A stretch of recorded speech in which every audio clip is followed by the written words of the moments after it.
वंदे भारत। आपका एनएमएमएस लक्ष्य YouTube channel में हार्दिक स्वागत है। हम लोग नॉन वर्बल रीजनिंग पढ़ रहे हैं। नॉन वर्बल रीजनिंग में आज जो है दूसरा चैप्टर है। इस चैप्टर का नाम है आकृति सादृश्यता या एनालॉजी। इसमें जो है ये प्रश्न आकृति में 4 फिगर दिए होते हैं, 4 बॉक्स दिए होते हैं, उसमें से 3 फिगर दिए होते हैं। चौथा जो है हम लोग को जो है पूछता है क्वेश्चन मार्क करके, और वो फिगर जो है हमको ढूंढना होता है ऑप्शन में से। ठीक है, ऑप्शन में से कौन सा फिगर जो है इस डी वाले स्थान पर आएगा। ये तो एनएमएमएस एग्जाम में मतलब इस टाइप का क्वेश्चन आता है, लेकिन जब इस थोड़ा जो है जब लार्ज रूप में जब हम लोग इसके विस्तृत क्षेत्र में जाते हैं तो इसमें से कोई भी जो है चाहे ए बी सी डी इस 4 बॉक्स में से कोई भी एक बॉक्स जो है ये खाली कर देता है और उसमें क्वेश्चन मार्क डाल देता है। ठीक है, लेकिन यहाँ एनएमएमएस एग्जाम में जो है यही डी वाला बॉक्स जो है खाली करता है, क्वेश्चन मार्क डालता है और उसके लिए ऑप्शन से पूछता है कि यहाँ पर कौन सा आएगा। तो यहाँ पर देखिए ऐसा है, जैसे मान लीजिए 4 बॉक्स हैं ए बी सी डी, तो इसमें जो है जो संबंध ए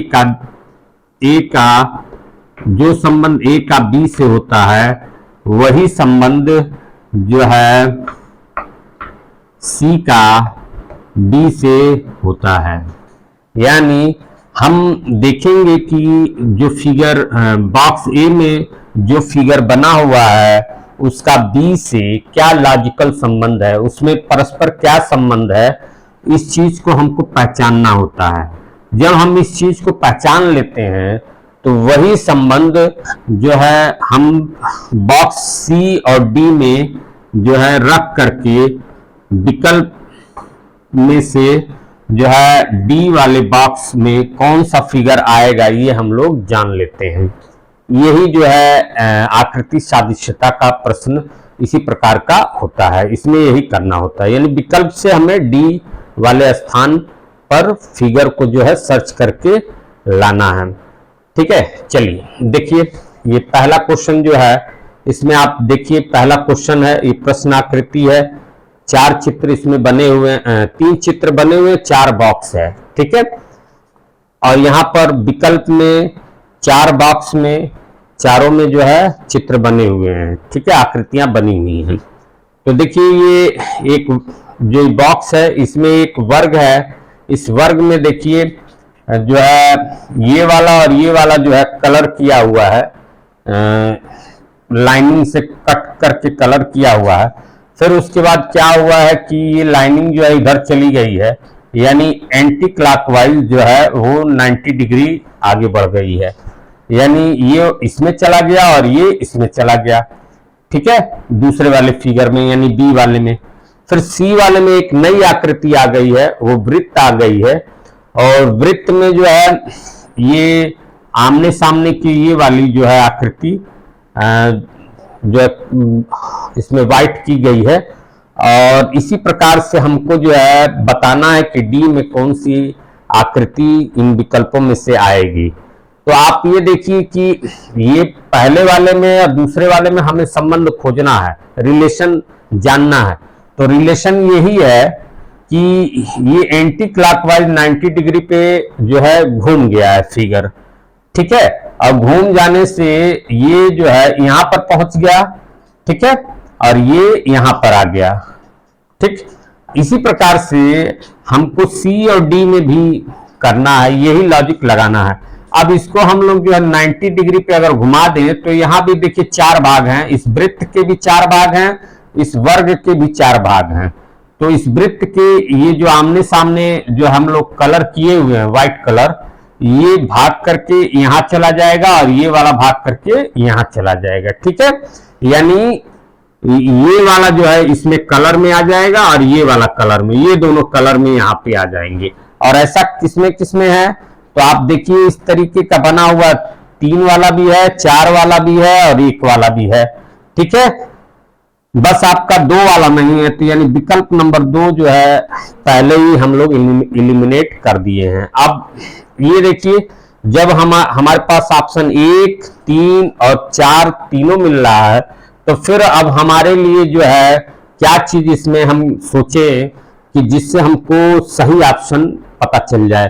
तो यहाँ देखिए एक क्रॉस का, ये देखिए सिंबल है, एक क्रॉस का सिंबल जो है यहाँ पर पहली बार इस कॉर्नर में है, फिर उसके बाद इस वाली कॉर्नर में आ गया है, यानी दूसरे नंबर कॉर्नर में। अगर हम लोग जो है एंटी क्लॉकवाइज चलें तो यहाँ पर ये जो है फिर दूसरे नंबर कॉर्नर में आ गया है। फिर तीसरे में आप देखिए तो आप ये देखेंगे कि यहां से चला और यहां पहुंचा, फिर यानी एक छोड़ करके जो है यहां पर पहुंच गया है। ठीक है, तो चौथे में क्या होगा, चौथे में जो है ये यहां पर एक स्थान छोड़ करके जो है गया है, यहां पर जो है 2 स्थान छोड़ करके चला जाएगा, यानी यहां पर है एक स्थान ये छोड़ेगा और एक स्थान ये छोड़ेगा, छोड़ने के बाद वो जो है ये क्रॉस वाला सिंबल यहां आ जाएगा। अब देखिए क्रॉस वाला सिंबल यहां पर आना है, ऐसा कौन सा है विकल्प 1, 3 और 4 में। तो आप ये देखेंगे कि विकल्प नंबर 4 में यहां क्रॉस का सिंबल है। ठीक है, तो यानी विकल्प नंबर 4 जो है इसका राइट आंसर है। बाकी सब में 1 में यहां है, 3 में यहां है। ठीक, तो विकल्प 4 इसका राइट आंसर है, विकल्प 4। ठीक है, चलिए अब आइए हम लोग जो है एक नए क्वेश्चन पे चलते हैं। आइए अब हम लोग जो है क्वेश्चन नंबर 2 करते हैं। तो इसमें देखिए ये 4 बॉक्स ABCD हैं, तो आप इसमें भी वही काम करना है। आकृति सादृश्यता का प्रश्न है, ये भी एनालॉजी का। इसमें भी हमें जो है A से B में एक संबंध खोजना है, जो एक पैटर्न आपको प्राप्त करना है। इसी पैटर्न को जो है हमें जो है फॉलो कराना है C से D में, C और D में यही फॉलो कराना है, इसी पैटर्न को। जो पैटर्न यहाँ मिलेगा उसी पैटर्न को यहाँ फॉलो कराना है। इसमें D जो है आपका विकल्प जो है लुप्त है, यानी मिसिंग है, उसी मिसिंग विकल्प को हमें जो है 1, 2, 3, 4 ऑप्शन में से जो है सर्च करना है। तो चलिए देखिए इस पे हम लोग अपना लॉजिक लगाते हैं। तो देखिए ये A में जो है पहले बॉक्स में एक सर्किल है, यानी वृत्त है, और वृत्त के अंदर एक जो है त्रिभुज है। ठीक है, फिर वही वृत्त जो है रिपीट हुआ है, और उस वृत्त के अंदर जो है त्रिभुज ना हो करके इस बार जो है एक आयत है, यानी एक भुजा उसमें बढ़ गई है। इसमें 3 भुजा होती है, इसमें 4 भुजा होती है। साथ में एक चीज और बढ़ी है, वो ये कि जो अंदर आकृति आई है आयत, वो लाइनिंग है। ठीक है, तो अब C वाले को देखिए, C वाला ये एक प्रकार की नई आकृति है, यानी इस तरीके की, ये देखिए ये इस तरीके की आकृति है, ये इस तरीके की नई आकृति है ये। तो इस आकृति के अंदर एक पंचभुज है। ठीक है, और पंचभुज यानी जिसमें 5 भुजाएं होती हैं। अब इसी तरीके की आकृति फिर आनी चाहिए सेम यहाँ पर, और उसके अंदर जो है एक भुजा ज्यादा होना चाहिए, क्योंकि यहाँ पे ही एक भुजा ज्यादा हुई थी, ये त्रिभुज था और ये आयत था। तो यानी यहाँ खटभुज होना चाहिए। खटभुज मतलब ये वाली आकृति जिसमें हेक्सागोनल। ठीक है, ये वाली आकृति आनी चाहिए। साथ में यहाँ पे लाइनिंग की हुई है, इसमें भी जो है लाइनिंग की हुई होनी चाहिए। तो ऐसी आकृति कौन सी है, तो ऐसी आकृति आप ये देखिए जो है ये आपका जो है तीसरा है खटभुज वाला, और कोई नहीं है। ठीक है, यही ऑप्शन 3 जो है इसका राइट आंसर है, और किसी में खटभुज नहीं है बीच में। ठीक है, विकल्प 3 राइट आंसर है, विकल्प 3 राइट आंसर है। चलिए अब इसके आगे हम लोग जो है अगला क्वेश्चन करते हैं। आइए हम लोग जो है क्वेश्चन नंबर 3 जो है लगाते हैं। सेम वही बात, A का B में हम संबंध खोज लेते हैं। जो संबंध इन दोनों में रहेगा वही संबंध जो है हम लोग C से D में जो है रखते हैं। और डी विकल्प जो है यहाँ पर रिक्त होता है, उसको हम लोग जो है इन चारों विकल्पों में से जो है छांट करके लाते हैं, प्राप्त करते हैं। चलिए अब हम देखते हैं इसमें क्या संबंध है ए और बी में। तो देखिए ए में यहाँ पर एक सर्किल है यानी वृत्त है जो बीच में आ गया है बी वाले फिगर में और बड़ा होकर के आ गया है, यानी इस वाले कोने का चीज बीच में आया है, सेंटर में आ गया है, ठीक है, और बड़ा होकर के आ गया है, बड़ा बन गया है, फिगर थोड़ा बड़ा बन गया है। फिर उसके बाद बीच वाली चीज जो है इस कॉर्नर में आ गई है और छोटी हो गई है, यानी ये बीच वाली चीज इस कॉर्नर में आ गई है और छोटी हो गई है, ठीक है, ऐसे ही समझना है, ठीक है। फिर उसके बाद देखिए ये प्लस जो है ये यहां चला गया है, यहां पर देखिए ये घूम करके यहां चला गया है, यानी यहां वाली चीज यहां से घूम करके यहां चली गई है, ठीक। सेम यही संबंध जो है हमको सी से डी में भी लाना है। हमने अब जान लिया कि ए और बी में यही संबंध है, यानी यहाँ की आकृति यहाँ आ गई है और बड़ा बन गई है, और यहाँ की आकृति यहाँ आ गई है यानी बड़ी आकृति छोटी हो गई है, और यहाँ की आकृति जो है इस वाले कॉर्नर में चली गई है, इस कॉर्नर की आकृति इस कॉर्नर में चली गई है, ठीक है। यही काम हम लोग जो है अब इसमें भी करेंगे। तो देखिए ये वाली आकृति यहां पर आ जाएगी, तो देखिए इन चारों फिगर में ये वाली आकृति यहां पर कहां है, तो आप देखिए पहले ही ऑप्शन में है, ये वाली आकृति यहां आ गई है। फिर उसके बाद ये बड़ी आकृति थी यहां आकर के छोटी हो गई है, ठीक है। फिर उसके बाद जो है यहाँ वाली आकृति यहां चली गई है, तो यानी ये त्रिभुज यहां चला जाएगा, तो देखिए त्रिभुज यहां आ गया है। फिर उसके बाद आप ये देखेंगे कि जो है यहाँ वाली आकृति यहाँ आ गई है, ये वाली आकृति यहाँ आई है, तो यानी वर्ग बीच में आ जाएगा और बड़ा हो जाएगा। देखिए वर्ग बीच में आ गया है और बड़ा हो गया है, ठीक है। इस प्रकार से हमारा जो है ऑप्शन नंबर 1 राइट आंसर है, यानी विकल्प 1 इसका आंसर है, ठीक है। आइए अब हम लोग जो है क्वेश्चन नंबर 4 जो है हल करेंगे। आइए अब हम लोग जो है ये क्वेश्चन करते हैं चौथा। इसमें ए और बी आकृति में जो है हम लोग संबंध खोजते हैं, क्या रिलेशन है इनमें। तो देखिए यहाँ पे एक बड़ा यू बना हुआ है और ये जो है वर्टिकल बना हुआ है। फिर आप ये देखेंगे यही यू जो है इसके अंदर चला गया, ये त्रिभुज के अंदर, यानी एक नई आकृति बड़ी हो गई अगले वाले में, और उसके अंदर ये पहली वाली आकृति उसके अंदर चली गई, ठीक है।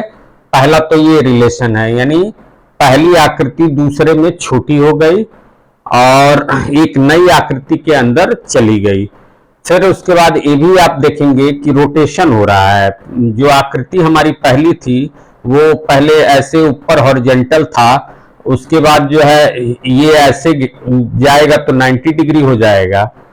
फिर उसके बाद ये 90 डिग्री से भी जो है नीचे आ गया है, यानी ऐसे आ गया है, यानी 135 डिग्री जो है रोटेशन किया है एंटी क्लॉकवाइज, ठीक है। यानी दो बातें, ये रोटेशन भी है इसमें, उस आकृति में रोटेशन है 135 डिग्री का और वो एंटी क्लॉकवाइज है, साथ में बड़ी आकृति जो है, बड़ी आकृति वो छोटी हो गई और एक नई आकृति में बंद हो गई, नई आकृति के अंदर बंद हो गई, ठीक है। चलिए अब इसी प्रकार से सी और डी में भी जो है हमें संबंध खोजना है। यहाँ पे भी एक बड़ा यू है लेकिन वो ऐसे है, यानी हॉरिजॉन्टल है, ठीक है। अब जो है ये भी जो है एंटी क्लॉकवाइज 135 डिग्री घूमेगा, ये वाला यू भी, तो अगर ये 90 डिग्री घूमेगा तो ऐसे हो जाएगा, ठीक है। लेकिन 135 डिग्री पर जब घूमेगा तो ये थोड़ा और ऐसे 45 डिग्री हो करके ऐसे घूमेगा, ठीक है। ये इसका जो है 135 डिग्री है ये वाला यू, और ये बड़ा यू है तो ये छोटा वाला यू बनेगा, ठीक है। और ये किसी आकृति के अंदर चला जाएगा, यानी जैसे ये त्रिभुज के अंदर गया वैसे त्रिभुज के अंदर चला जाएगा। अब ऐसा यू खोजिए आप कहाँ है। ऐसा यू आप देखेंगे तो आपको ये 4 वाले में है, देखिए ये 4 वाले में ऐसा यू ये वाला है, ठीक है। और ये जो यू बना है ये उल्टा बना है, और ये त्रिभुज भी देखिए जिधर ये त्रिभुज है उधर ही यू का भी मुंह है, ठीक है।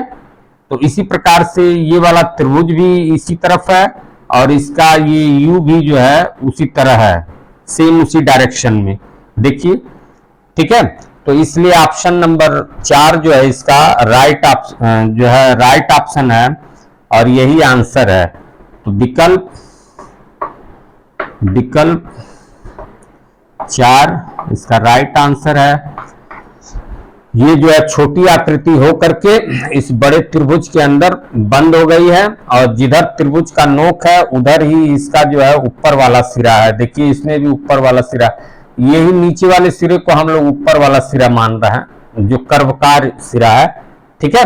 चलिए अब हम लोग को 5 नंबर क्वेश्चन जो है करेंगे। आइए अब हम लोग क्वेश्चन नंबर 4 करते हैं। तो क्वेश्चन नंबर 4 में देखिए ए में एक खटभुज बना हुआ है, ठीक है।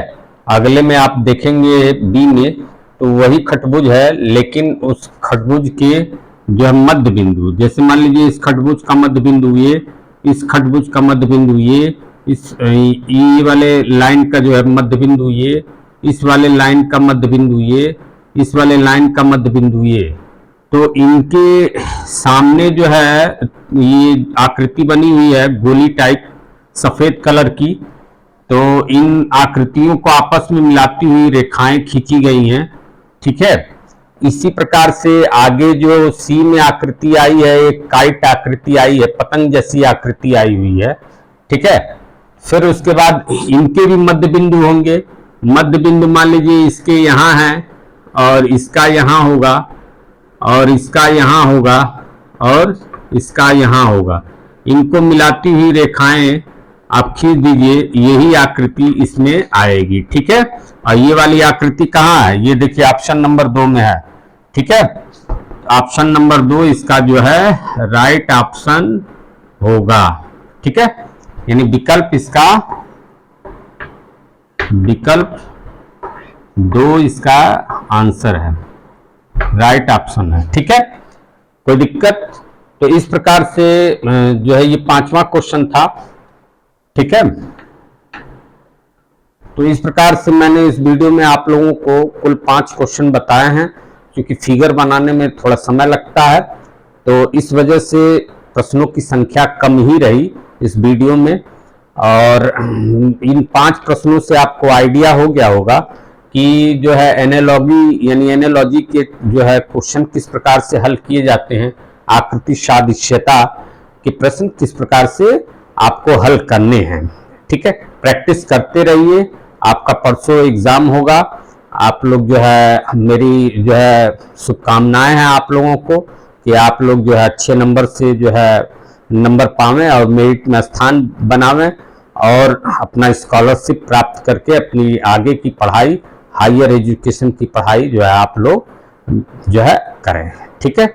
अगर वीडियो अच्छा लगे तो हमारे वीडियो को जो है लाइक, शेयर और सब्सक्राइब करें। वंदे भारत।